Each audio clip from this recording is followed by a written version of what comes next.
بسم الله الرحمن الرحيم. الحمد لله رب العالمين والصلاة والسلام على أشرف الأنبياء والمرسلين نبينا محمد وآله وصحبه أجمعين. أما بعد، 19ویں شب رمضان المبارک کی سورۃ الفرقان اور سورۃ الشعراء اور اس کے بعد پھر سورۃ النمل کا ایک حصہ انشاءاللہ آج کی شب پڑھا جا رہا ہے۔ سورۃ الفرقان، فرقان کا نام معنی ہی فرق کر دینے والا، جو کہ قرآن مجید کا ایک نام ہے۔ حق اور باطل کے مابین قیامت تک کے لیے فرق ڈال کر رکھنے والی اور غلط کو صحیح سے الگ کر دینے والی یہ کتاب، جس کے ذریعے سے پورے جہان کو نبی صلی اللہ علیہ وسلم انذار کریں گے۔ لیکون للعالمین نذیرا، پورے جہانوں کے لیے یہ انذار ہے۔ آج کا جو حصہ اس سورت کا جو پڑھا جا رہا ہے اس کا آغاز ہی کافروں کی ایک بات سے ہو رہا ہے۔ وقال الذین لا یرجون لقاءنا لولا انزل علینا الملائکہ او نرى ربنا، کہتے ہیں کہ ہم پر فرشتے کیوں نہیں اترتے اور ہم خود اپنے پروردگار کو کیوں نہیں دیکھ لیتے۔ یہ ہمیشہ سے ہی ان لوگوں کا ایک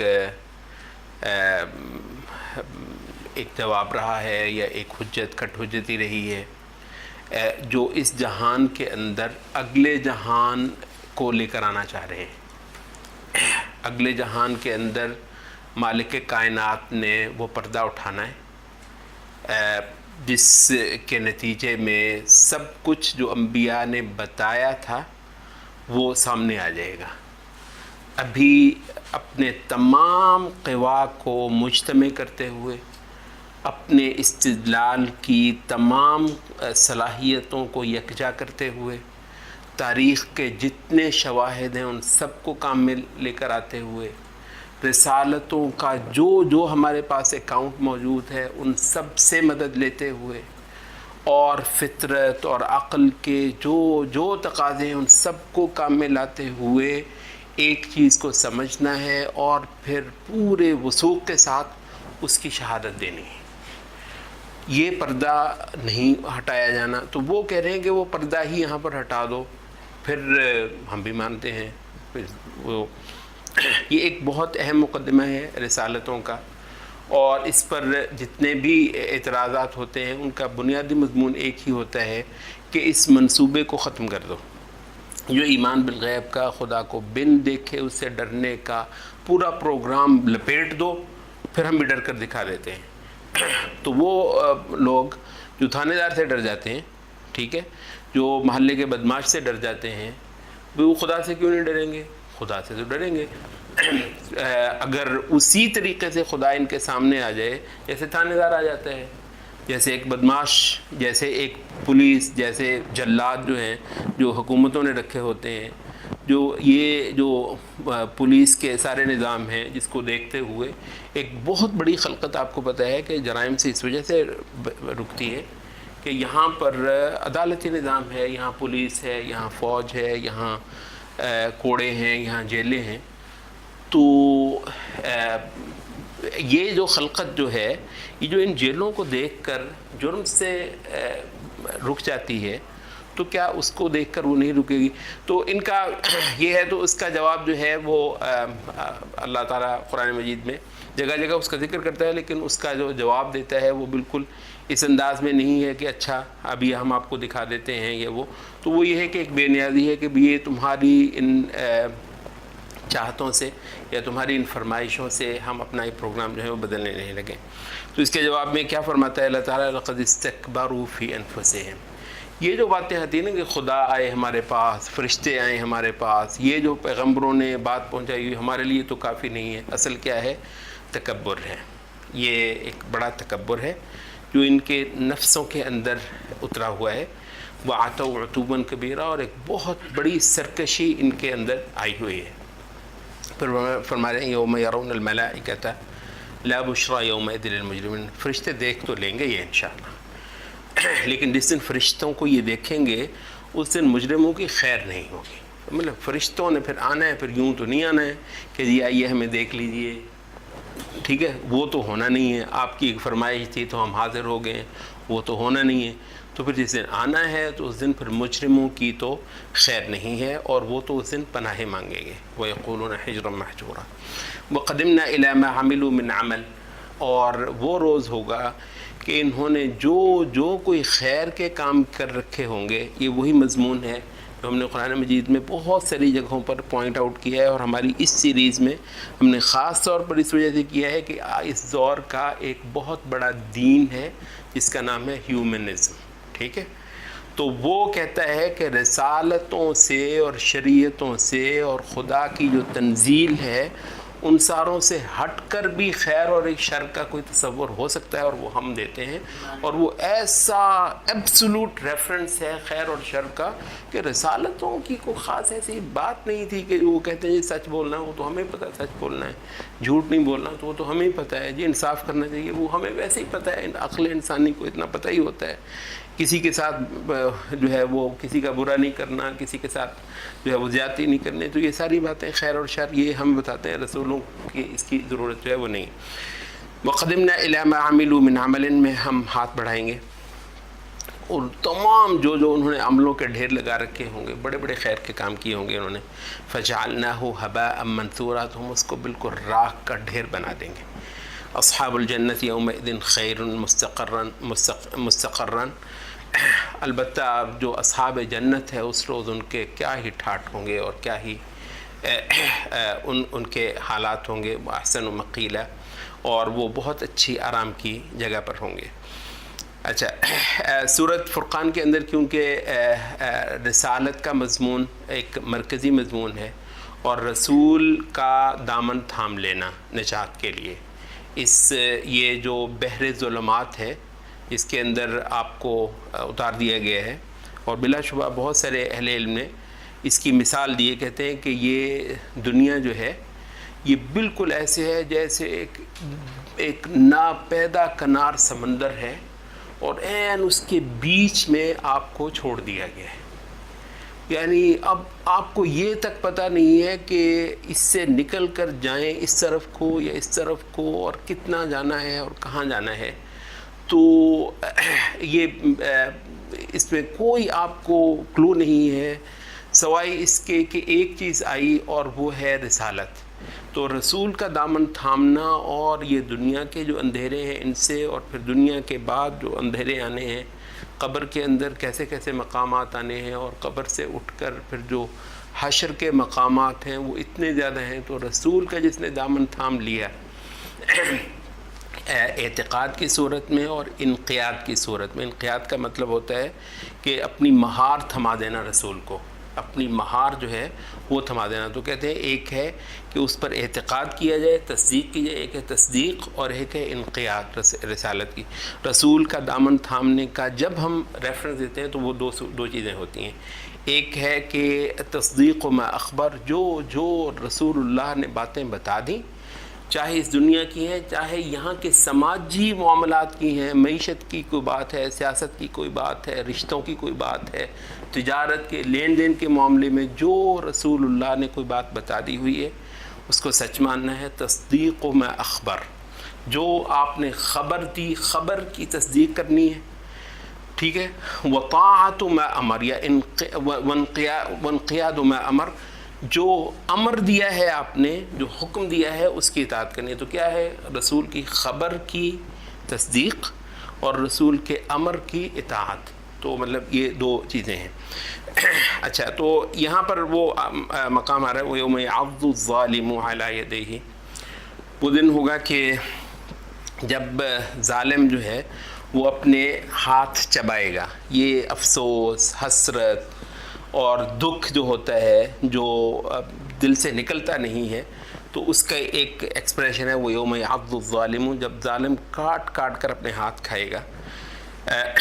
یقولو, کہتا جائے گا, یا لیتنی, اے کاش میں اتخذت, پکڑ لیا ہوتا میں نے, مع الرسول سبیلا, رسول کے ساتھ راستہ, رسول کے ساتھ ہی راستہ چلنا میں نے اختیار کر لیا ہوتا, رسول کو اپنا مقتدا اور اپنا رہنما راستے کا جو سربراہ ہوتا ہے وہ مان لیا ہوتا ہے۔ یا ویلتا، دو باتوں پر وہ افسوس کر رہا ہے۔ ایک یہ ہے کہ اس نے رسول کو اپنا مقتدا اور اپنا ہادی اور اپنا رہبر نہیں مانا۔ دوسری بات، یا ویلتا، اے میری بربادی، لیتنی، کاش میں نے، لم اتخذ، نہ پکڑا ہوتا، فلانا، وہ اس آدمی کو، خلیلاً، اپنا دوست۔ تو جو وہ فلاں فلاں فلاں فلاں جن کے ساتھ میں نے اپنے یارانے لگائے تھے، میں نے جن کے ساتھ اپنا تمام تر اپنی دوستی، اپنی شراکت ان کے ساتھ رکھی تھی، ان کو کہیں نہ پکڑا ہوتا اور اس کی جگہ پر رسول اللہ صلی اللہ علیہ وسلم کو اختیار کر لیا ہوتا۔ یہ جو ہے اللہ کے دشمنوں سے بیزاری جو ہے، یہ قرآن مجید کے اندر ایک بار بار دہرائے جانے والا مضمون ہے کہ جو لوگ اللہ تعالیٰ کے راستے سے ہٹے ہوئے ہیں ان سے لو نہ لگائی جائے اور ان کے ساتھ کوئی معاملہ جو ہے وہ نہ رکھا جائے۔ اچھا، یہ اس کے اگلے رکوع میں ایک مقام آتا ہے، اس کو ہم تھوڑا سا مختصر اس وجہ سے دیکھیں گے کہ خاص طری اس وقت یہاں پر جو لوگوں کو قرآن مجید کا ایک مضمون سمجھایا جا رہا ہے وہ اس مقام پر وہاں پر ایک غلطی ہوتی ہے۔ یہ آیت نمبر 43 ہے، ارأیت من اتخذ الہہ ہواہ افانت تکون علیہ وکیلا۔ اے نبی، کیا تو نے دیکھا ہے اس شخص کو جس نے بنا لیا ہوا ہے اپنا معبود اپنی ہی ہوائے نفس کو، اپنی ہی ہوائے نفس کو، ہوا اپنی جو خواہش جو اپنے ذہن میں ہے اس کو اس نے اپنا معبود بنایا ہے۔ افانت تکون علیہ وکیلا، کیا تو اس کا جو ہے کوئی ذمہ دار ہو سکتا ہے؟ ایسے شخص کا کون ذمہ دار ہو سکتا ہے جو بندہ اپنے نفس کو اپنا معبود بنا کر بیٹھا ہے؟ اچھا، یہ آپ کو پتہ ہے یہاں بہت سارے ماشاءاللہ قرآن پڑھانے والے حلقے، بہت سارے دروس قرآن دینے والے، وہ بھی اس کی جب تفسیر کرتے ہیں تو کچھ زیادتی کر دیتے ہیں اور ایک درجے میں جا کر خوارج کا مذہب جو ہے وہ بیان کرنا شروع کر دیتے ہیں، اور مطلب افسوس ہوتا ہے جب ماشاءاللہ بڑے بڑے اچھے حتیٰ کہ اصحاب علم بھی اس چیز کو سمجھے بغیر جو ہے وہ بیان کرتے ہیں۔ اب یہ آپ نے دیکھا ہوگا اکثر و بیشتر مطلب وہ کہتے ہیں کہ جی یہ اللہ کے مقابلے پر اپنے نفس کی ماننا، اللہ کے ماننا اللہ کی عبادت ہے اور غیر اللہ کی ماننا غیر اللہ کی عبادت ہے، یوں ہی کہتے ہیں۔ اور اللہ کی جو ہے وہ غیر اللہ، جب آپ وہ کسی بت کی مانیں گے یا بت کا جو کوئی اسپوکس مین ہے، کوئی پروہت یا کوئی برہمن یا کوئی اور اس طرح کا کوئی کاہن جو ہے وہ بت کے بہاف پر جو کوئی چیز کرتا ہے تو اس کو مانیں گے تو آپ اس کو معبود بنایا ہے آپ نے۔ اور اگر آپ نے اپنے نفس کی مانی ہے اللہ تعالیٰ کے مقابلے پر تو آپ نے اپنے نفس کو اپنا معبود بنایا ہے۔ تو وہ کہتے ہیں کہ جی ہر مسئلے کے اندر اگر آپ نے اللہ کی نہیں مانی، اللہ کی حکم کے مقابلے پر اپنے نفس کی مانی تو آپ نے شرک کر لیا۔ سوال یہ ہے کہ جب بھی آپ گناہ کرتے ہیں، کیا گناہ کی اس کے علاوہ کوئی صورت ہے کہ اللہ کے حکم کے مقابلے پر آپ اپنے نفس کی مان بیٹھتے ہیں؟ گناہ یہی تو ہے، یا اس کے علاوہ بھی کچھ ہے؟ گناہ یہی ہے نا کہ اللہ نے ایک حکم دیا ہے کہ بھی زنا نہیں کرنا، اللہ نے کہا ہے کہ جھوٹ نہیں بولنا، اللہ تعالیٰ نے کہا ہے کہ خیانت نہیں کرنی، ٹھیک ہے، دھوکہ نہیں دینا ہے، فلاں فلاں کچھ اور اس طرح کی چیزیں۔ تو آپ کا جی للچایا، اس میں کوئی مفاد دیکھا آپ نے، جھوٹ بولنے کے اندر کوئی آپ نے فائدہ دیکھا، بددیانتی کے اندر آپ نے مال دیکھا کہ مال آتا ہے، 2 نمبری آپ نے کی تو اس کے اندر آپ نے دیکھا کوئی مفاد ہے تو آپ نے وہ کام کر لیا، تو ان حضرت نے کہا کہ آپ نے تو شرک کر لیا۔ یہ اچھے خاصے لوگ یہ چیز جو ہے وہ بیان کرتے ہیں۔ پچھلے وہ رمضان میں بھی ایک ماشاءاللہ اچھی مجلس میں وہ صاحب کہہ رہے تھے کہ اللہ نے نبی صلی اللہ علیہ وسلم نے جو ہے وہ داڑھی کا حکم دیا ہے، جو بندہ داڑھی نہیں رکھتا تو وہ اپنے نفس کی مانتا ہے۔ واللہ مطلب بہت بڑا مجمع اور ٹھیک ٹھاک صاحب علم آدمی جو داڑھی نہیں رکھتا ہے وہ اللہ کے مقابلے پر اپنی مانتا ہے، تو یہی شرک ہے۔ تو اور شرک اللہ نے کبھی معاف نہیں کرنا. تو مطلب کیا ہوا؟ جو گناہ ہوگا وہ شرک ہے. خوارج کا مذہب اس کے علاوہ کیا ہے بھلا؟ خوارج جانتے ہیں آپ؟ خوارج کا یہ مذہب تھا کہ وہ کہتے تھے کہ جتنے کبائر ہیں، کبیرہ گناہ جو کرتا ہے وہ جو ہے نا وہ کفر کرتا ہے. کبائر کا ارتکاب کرنا کفر ہے، اور کبائر کا ارتکاب کرنے والا دوزخ میں ہمیشہ ہمیشہ رہے گا، کیونکہ اس نے کفر کیا ہے، شرک کیا ہے اللہ کے مقابلے پر، اور شرک کو اللہ تعالیٰ نے کبھی معاف نہیں کرنا. تو یہ تو خوارج کا مذہب ہے. تو پھر اس آیت کی کیا صحیح تفسیر ہے؟ یہ اس مضمون کی آیت ایک تو اس یہاں پر آتی ہے سورۃ الفرقان کے اندر، ارأیت من اتخذ الہہ ہوا. اسی مضمون کی آیت آگے چل کر سورۃ جاثیہ کے اندر بھی آتی ہے، فرأیت من اتخذ الہہ ہوا واضلہ اللہ علی علم، کہ تو نے اس شخص کو دیکھا کہ جس نے اپنے ہوا کو اپنا معبود بنا لیا ہے. تو پھر اس آیت کی صحیح تفسیر کیا ہے؟ اللہ کے مقابلے پر کسی کی ماننا، چاہے وہ آپ کا اپنا نفس ہو، اس کی ایک سے زیادہ صورتیں ہیں. ایک یہ ہے کہ آپ اللہ کے مقابلے پر کوئی بندہ کسی چیز کو حلال کہہ دے تو آپ اس کو حلال تسلیم کریں، کوئی اس کو حرام کہہ دے تو آپ اس کو حرام تسلیم کریں. یہ شرک ہے، یہ بلا شبہ شرک ہے. یہ چیز سورۃ توبہ کے اندر بیان ہوئی ہے. میں نے میرے خیال آپ سے پہلے وہ شعر بھی کی تھی، اتخذوا احبارهم ورهبانهم اربابا من دون اللہ، کہ انہوں نے اپنے احبار اور رہبان کو اللہ کے ماں سوا رب بنا لیا ہے. تو عدی بن حاتم جو پہلے عیسائی ہوتے تھے، انہوں نے تعجب کر کے اللہ کے نبی سے کہا کہ اللہ کے نبی، ہم نے اپنے احبار و رہبان کو کبھی پوجا نہیں تھا، ان کی ہم عبادت تو نہیں کرتے تھے. ان کی مراد یہ تھی کہ ہم ان کو سجدے وجدے نہیں کرتے تھے، سجدے کرنا یا رکوع کرنا وغیرہ، تو اس طرح کی پوجا پاٹ تو ہم نے کبھی نہیں کی. تو نبی صلی اللہ علیہ وسلم نے فرمایا کہ کیوں نہیں؟ جب وہ حلال کو حرام کر دیتے تو تم اس کو حرام سمجھتے؟ جی. جب وہ حرام کو حلال کر دیتے تو تم اس کو حلال کر لیتے تھے؟ جی. آپ نے فرمایا فتلک عبادتہم ایاہم، یہی تھا ان کی عبادت کرنا. تو کوئی جو ہے وہ مطلب یہ ایک پیر صاحب آئے کہتے ہیں چل تجھے نماز معاف ہے، آپ نے کہا ٹھیک ہے. ایک نے کہا کہ جو ہے نا یہ فلاں سود جو ہے نا میں حلال کرتا ہوں تو حلال ہو. تو حلال اور حرام کے اندر جو بندہ غیر اللہ کی اطاعت کرے گا، یعنی اصولی انداز میں ہی اللہ کے حلال کو حلال نہیں کہے گا، اللہ کے حرام کو حرام نہیں کہے گا، یہ شخص شرک کرتا ہے. اور اگر یہ حیثیت اپنے آپ کو دے دے کہ میں جس چیز کو ٹھیک سمجھوں، تو یہ ہے اپنے نفس کی اطاعت. یہ ہے اپنے نفس کی اطاعت جو شرک بنتی ہے، کہ یہ بندہ وہ ہے کہ جو خود ہی چیزوں کو طے کرتا ہے.